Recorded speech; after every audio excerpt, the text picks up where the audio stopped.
Movie की starting एक ऐसे शहर से होती है जहाँ पर अमीर और गरीब लोग एक साथ तो रहते हैं, लेकिन अमीर लोग गरीब लोगों का बिल्कुल साथ नहीं देते। उनके काफी हाई स्टैंडर्ड्स हैं और वो गरीबों को कुछ भी नहीं समझते। ये मूवी इसी शहर में रहने वाले एक आदमी ऑर्थर पर बेस्ड है। वो अपनी मदर के साथ रहा करता था। उसे कॉमेडी बहुत पसंद थी और उसका दिल चाहता था कि वो एक दिन बहुत बड़ा कॉमेडियन बने। उसका आइडियल एक आदमी था जो कि बहुत बड़े कॉमेडी शो को होस्ट करता था। वो कहता था कि मैं भी एक दिन उनके शो में उनके साथ खड़ा होऊंगा। वो इसके लिए बहुत मेहनत किया करता था। फिर एक दिन हम ऑर्थर को देखते हैं जो कि किसी कंपनी की एडवर्टाइजमेंट के लिए एक साइन बोर्ड लेकर एक रोड पर खड़ा होता है कि कुछ शरारती बच्चे वहाँ पर आते हैं और उसे बहुत तंग करके उसका साइन बोर्ड छीन कर भाग जाते हैं। ऑर्थर यहाँ पर जोकर बना होता है। वो उन बच्चों के पीछे भागता है ताकि अपना साइन बोर्ड ले सके, लेकिन वो बच्चे उसे बहुत भगाते हैं और वही साइन बोर्ड उसके मुंह पर मारते हैं, जिससे वो साइन बोर्ड टूट जाता है और उसके बाद फिर वो ऑर्थर को भी बहुत बुरी तरह मारते हैं। ऑर्थर काफी हर्ट होता है और सीधा अपने बॉस के पास जाता है। वो उसे सब कुछ बताता है कि बच्चों ने उसके साथ क्या क्या किया, लेकिन उसका बॉस उल्टा उसे डांट देता है और कहता है कि तुम्हारा दिमाग तो ठीक है, बच्चे ऐसी हरकत कैसे कर सकते हैं। बॉस उससे कहता है कि मैं तुम्हें तुम्हारी सैलरी भी नहीं दूंगा। ऑर्थर में कॉन्फिडेंस की बहुत कमी होती है, इसलिए वो यहाँ पर खुद के बारे में कुछ बोल ही नहीं पाता। वो वहाँ से काफी उदास होकर बाहर आ जाता है और सोचता है कि क्या मैं इतना बुरा हूँ कि कोई भी मेरी बात का यकीन ही नहीं करता। वो अपने घर आता है और डांस करने लगता है। यहाँ पे हम देखते हैं कि उसकी बॉडी काफी वीक होती है। अगले दिन ऑर्थर अपने कोलीग से मिलता है और उसे उन बच्चों के बारे में बताता है। उसका कोलीग उसे कहता है कि ये तो बहुत गलत हुआ, तुम्हें अपनी हिफाजत करनी चाहिए थी यार। और इसी के साथ वो उसे गन देता है और कहता है कि इसे अपने पास रख लो, ये मुश्किल वक्त में तुम्हारे काम आएगी। ऑर्थर ये लेने से इनकार करता है, लेकिन वो आदमी जबरदस्ती उसे गन दे देता है और फिर ऑर्थर अपने घर के लिए निकल पड़ता है। वो बस में होता है तो उसके सामने एक बच्चा भी बैठा होता है। वो उसे हंसाने की कोशिश करने लगता है और वो बच्चा जोर जोर से हंसने लगता है, जिस पर उस बच्चे की मदर को गुस्सा आ जाता है और वो ऑर्थर से कहती है कि हटो, परेशान मत करो हमें। लेकिन इस बात पर ऑर्थर हंसने लगता है। इनफैक्ट हमें बताया जाता है कि ऑर्थर को कोई सीरियस साइकोलॉजिकल इशू होता है और वो अपनी हंसी को कंट्रोल ही नहीं कर पाता। उसे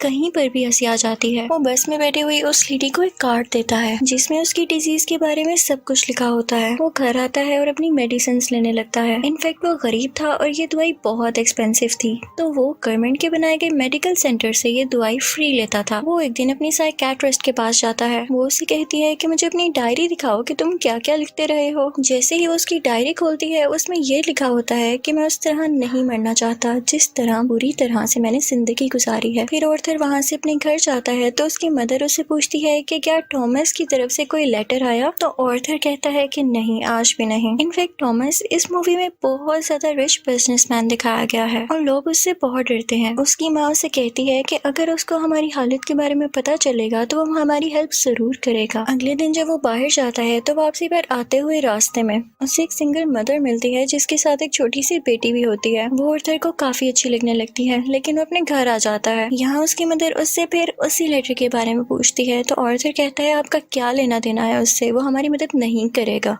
अगले दिन हम देखते हैं कि वो सिंगल लड़की ऑर्थर के घर पर आती है। वो उससे कहती है कि मैं कुछ टाइम से नोट कर रही हूँ कि तुम मेरा पीछा कर रहे हो, जिस पर ऑर्थर उसे कहता है कि हाँ, मुझे तुम अच्छी लगी हो। तो इस पर वो लड़की हंसने लगती है और जल्दी उन दोनों में दोस्ती हो जाती है। ऑर्थर को एक और जगह से जोकर की ऑफर आती है। वो एक चिल्ड्रन हॉस्पिटल होता है और जब ऑर्थर वहाँ पर जाकर डांस कर रहा होता है तो उसकी पॉकेट से वही गन बाहर आकर गिरती है। सब बच्चे डर जाते हैं और स्टाफ हैरान होता है कि इसके पास गन क्या कर रही है। ये बात फैलती है और उसे इस जॉब से भी निकाल दिया जाता है। वो अपने बॉस को कॉल करता है कि ये तो सिर्फ एक टॉय गन है, तो उसका बॉस उसे कहता है कि झूठ मत बोलो, मुझे तुम्हारे कोलीग ने सब कुछ बता दिया है कि तुमने खुद उससे गन ली। यहाँ पर ऑर्थर का दिल दोबारा से बहुत दुखता है कि उसके कोलीग ने तो उसे जबरदस्ती ये गन दी थी। फिर हम देखते हैं कि ऑर्थर ट्रेन में घर जा रहा होता है और वहाँ पर 3 बिजनेसमैन भी होते हैं जो कि थॉमस वेन के ही आदमी थे। वो ट्रेन में बैठी हुई एक लड़की को छेड़ रहे होते हैं।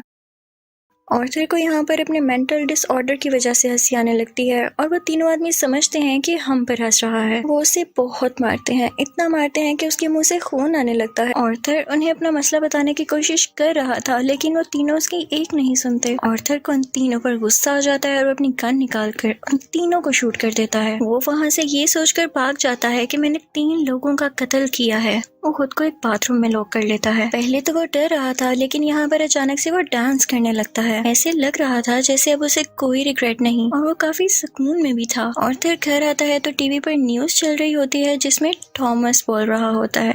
वो कहता है कि जिन 3 लोगों का कत्ल हुआ वो मेरे आदमी थे और उन्हें किसी जोकर ने मारा। लेकिन यहाँ पर गरीब लोग उन तीनों की डेथ का अफसोस करने की बजाय जोकर्स का साथ दे रहे होते हैं, क्योंकि वो सब जोकर्स के रूप में ही अमीर लोगों के खिलाफ स्ट्राइक कर रहे होते हैं। वहाँ से ऑर्थर अपनी साइकेट्रिस्ट के पास जाता है तो वो उसे बताती है कि हम आज आखिरी बार मिल रहे हैं, क्योंकि गवर्नमेंट ने हमें फंड्स देना बंद कर दिया है और अब के बाद मैं आपका फ्री इलाज नहीं कर सकती। ऑर्थर दोबारा से काफी टूट जाता है और उदास होकर वहाँ से बाहर आ जाता है। फिर हम ऑर्थर को देखते हैं जो कि कॉमेडी शो में लोगों को हंसाने की कोशिश कर रहा होता है, लेकिन वो ऐसा कर नहीं पाता और परेशानी में उसे जोर जोर से हंसी आने लगती है।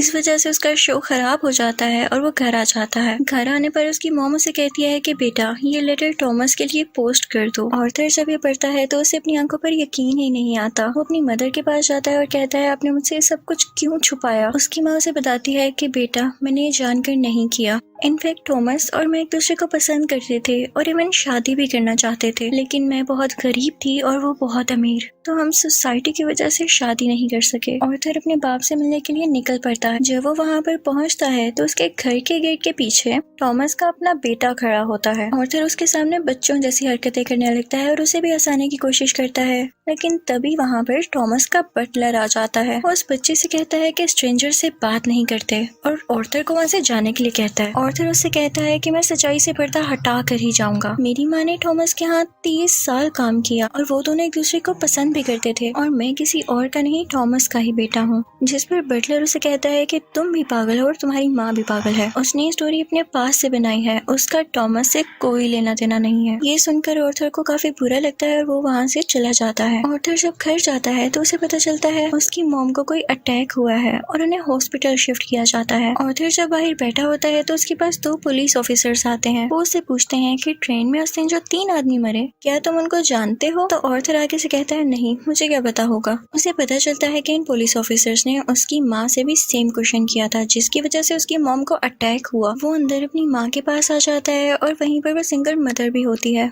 कि तभी टीवी पर एक न्यूज चलती है और उस पर ऑर्थर का वही फेवरेट टीवी होस्ट होता है, वही कॉमेडियन जिसे ऑर्थर बहुत पसंद किया करता था। वो काफी शौक से उसका शो देखने लगता है, लेकिन देखते ही देखते उसे अपना चेहरा टीवी स्क्रीन पर दिखाया जाता है। बेसिकली ऑर्थर का फेवरेट कॉमेडियन उसका मजाक उड़ा रहा होता है। जब ऑर्थर को एक कॉमेडी शो में हंसी आ गई थी, ये देखकर ऑर्थर काफी टूट जाता है कि मेरा आइडियल मेरा मजाक उड़ा रहा है, इससे तो मुझे इंस्पिरेशन मिली थी। उसे सब चीज पर यकीन ही नहीं आ रहा होता। टॉमस घर आता है तो न्यूज चल रही होती है कि शहर के हालात काफी खराब हो गए हैं। गरीब लोग जोकर्स का मास्क पहने सड़कों पर निकल आए हैं और अमीर लोगों के खिलाफ स्ट्राइक कर रहे हैं। इन लोगों में बहुत दुश्मनी भर गई है और ये सारे के सारे टॉमस के खिलाफ हैं। ऑर्थर ये देखकर काफी खुश होता है कि वो सब के सब लोग जोकर बने हुए थे, यानी क्लाउन्स बने हुए थे। उसे लगता है कि पहली बार उसकी जॉब की या उसकी किसी ने तारीफ की हो। अब जहाँ पर वो गरीब लोग स्ट्राइक कर रहे थे वो एक थिएटर था। उस थिएटर के अंदर अमीर लोग एक मूवी देख रहे थे और वहाँ पर टॉमस भी था। उस स्ट्राइक को रोकने के लिए पुलिस वहाँ पर आ जाती है और उन्हें मना करती है। हर तरफ हलचल मच जाती है और इस चीज का फायदा उठाते हुए ऑर्थर उस थिएटर के अंदर चला जाता है। वो थिएटर के वॉशरूम में जाता है जहाँ पर टॉमस भी आया था। ऑर्थर उसके पास जाता है और पोलाइटली कहता है कि मैं आपका बेटा हूँ, मेरी माँ और आप एक साथ हुआ करते थे, याद करें। टॉमस उसे कहता है कि मैं इस नाम की किसी औरत को नहीं जानता और उसे जोरदार मुक्का मारता है, यानी पंच करता है, जिससे उसकी नाक से बहुत खून आने लगता है। ऑर्थर घर चला जाता है और कुछ टाइम बाद उसे पुलिस की कॉल आती है। वो इनफैक्ट ऑर्थर से भी इन्वेस्टिगेशन करना चाहते थे उस दिन के बारे में जब उन 3 आदमियों का कत्ल हुआ था। और तभी ऑर्थर को ये भी पता चलता है कि जो उसका फेवरेट कॉमेडियन था उसने ऑर्थर को अपने शो में बुलाया है। इनफैक्ट उसने ऑर्थर की जो क्लिप अपने शो में चलाई थी उसकी वजह से उसकी शो की रेटिंग काफी बढ़ गई थी, क्योंकि लोगों ने उसको पसंद किया था। वो बहुत खुश हो जाता है और तैयार होकर वहाँ पर जाने के लिए निकल जाता है, लेकिन उसे याद आता है कि टॉमस के बटलर ने कहा था कि मेरी माँ पागल है। तो वो उस मेंटल हॉस्पिटल पर जाता है जहाँ पर उसकी माँ का कभी इलाज हुआ था। वो उन लोगों से अपनी माँ की फाइल मांगता है। वो वहाँ से वो फाइल चुरा कर भाग जाता है। उसमें लिखा हुआ था कि ऑर्थर की माँ का किसी और के साथ रिलेशन था। वो उसे बहुत ज्यादा फिजिकली अब्यूज किया करता था, मारा करता था। और इसी दौरान आर्थर के सर पर भी चोट आई थी, जिसकी वजह से वो आज इस डिजीज का शिकार है। वो वहाँ से सीधा अपनी दोस्त यानी उसी सिंगल मदर के पास जाता है, लेकिन हमें यहाँ पर पता चलता है कि वो तो थी ही नहीं। वो असल में सिर्फ और सिर्फ उसकी इमेजिनेशन में थी और उसको उसके विजन्स आया करते थे। आर्थर अपने माँ की चोट की वजह से काफी परेशान होता है। वो हॉस्पिटल जाता है और पिलो से अपनी माँ को मार देता है। घर आकर देखता है तो उसे एक पिक्चर मिलती है जिसके पीछे लिखा हुआ था कि मुझे तुम्हारी स्माइल बहुत पसंद है, जो कि थॉमस ने लिखा था और ये पिक्चर उसकी मदर की थी। यहाँ उसे एहसास होता है कि उसकी माँ झूठ नहीं बोल रही थी। वो अपना जोकर का मेकअप करने लगता है और यहाँ पर वो काफी दुखी होता है और उसे कुछ समझ नहीं आ रहा होता कि उसके आसपास क्या हो रहा है। तभी वहाँ पर उसका वही कोलीग आ जाता है और वो कहता है कि जो उस दिन ट्रेन में 3 कत्ल हुए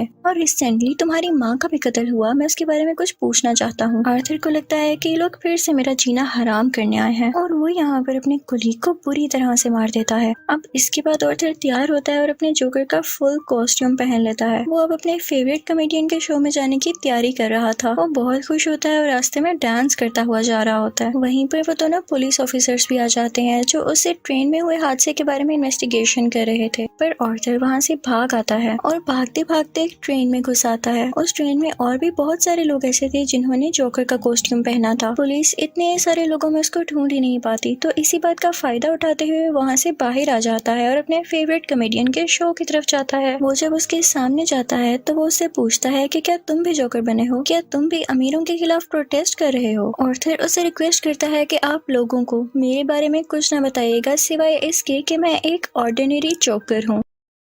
और फिर उनका लाइव शो स्टार्ट हो जाता है। ऑडियंस उन्हें देखकर काफी खुश होती है और इस चीज को काफी एडमायर कर रही होती है। वहाँ पर आर्थर का फेवरेट कॉमेडियन उसे क्वेश्चन करता है कि तुम यहाँ पर जोकर बन के क्यों आए हो। तो जोकर उसे कहता है कि मैं हमेशा खुश रहना चाहता था और मैं लोगों में भी खुशियाँ बांटना चाहता था। लोगों ने मुझे इस गेटअप में पसंद किया तो मैंने सोचा क्यों ना मैं ऐसे ही आ जाऊँ। वो यहाँ पर एक बहुत ज्यादा सरप्राइजिंग बात भी करता है। वो इस लाइव शो में सबके सामने बता देता है कि उस दिन ट्रेन में जो 3 लोग मारे गए उनको मैंने नहीं मारा है। वो कहता है कि ये सब मैंने आपको इसलिए बताया कि अब तक कितने गरीब मरे, कितने ही ज्यादा अमीर लोगों ने गरीब लोगों को बेदर्दी से कत्ल किया, लेकिन आज तक किसी ने नोटिस किया, किसी ने भी अमीर लोगों के खिलाफ आवाज उठाई या उन गरीब लोगों को याद किया तो मुझे बताएं। और जब मैंने किसी अमीर आदमी को मार दिया तो लोग इतना शोर किस लिए मचा रहे हैं? क्या सब इंसान बराबर नहीं होते या अमीर लोगों में कोई और खास बात होती है? वो कहता है कि सोसाइटी बहुत खराब हो चुकी है, वो सिर्फ अपना फायदा सोचती है और अगर आज तुमने मुझे इस शो में बुलाया है तो ये तुम्हारी रहमदिली हरगिज़ नहीं है। तुम्हारे शो की रेटिंग मेरी वजह से बढ़ रही थी इसलिए तुमने ऐसा किया। लेकिन आर्थर का जो फेवरेट कॉमेडियन होता है वो कहता है ऐसी बात हरगिज़ नहीं है। आर्थर को गुस्सा आ जाता है कि तुम अभी भी झूठ बोल रहे हो और इसी के साथ अपनी गन बाहर निकालता है और उसे सबके सामने शूट कर देता है। लोग काफी घबरा जाते हैं और वहाँ से बाहर निकलने लगते हैं, लेकिन आर्थर को हम यहाँ पर काफी कॉन्फिडेंट देखते हैं। वो किसी से नहीं डरा होता। पुलिस इस बात पर जोकर यानी आर्थर को अरेस्ट कर लेती है और अपनी गाड़ी में बिठाकर उसे वहाँ से दूर ले जाने लगती है। लेकिन आर्थर रास्ते में देखता है कि उसके बहुत सारे सपोर्टर्स हैं जो उसे सपोर्ट कर रहे हैं। उनमें से कुछ लोग एक एम्बुलेंस में बैठते हैं और उसकी ज्यादा सारी स्पीड करके उस पुलिस कार के साथ टक्कर कर देते हैं, जिसकी वजह से वो पुलिस कार उल्ट जाती है और अब जोकर बाहर आ गया था। वो उन सब लोगों में शामिल हो जाता है और उसी कार के ऊपर आकर खड़ा हो जाता है।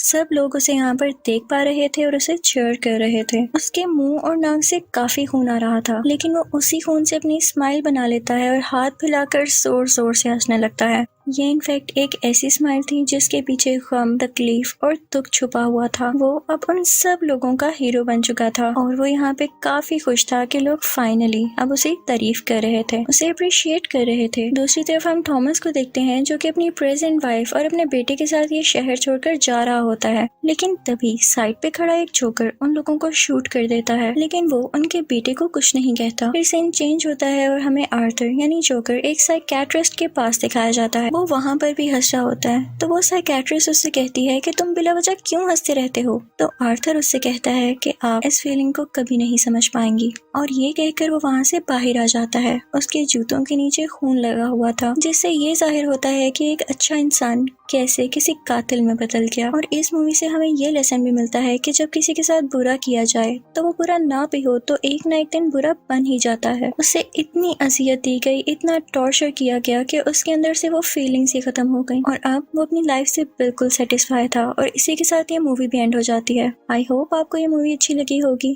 Thank you for watching.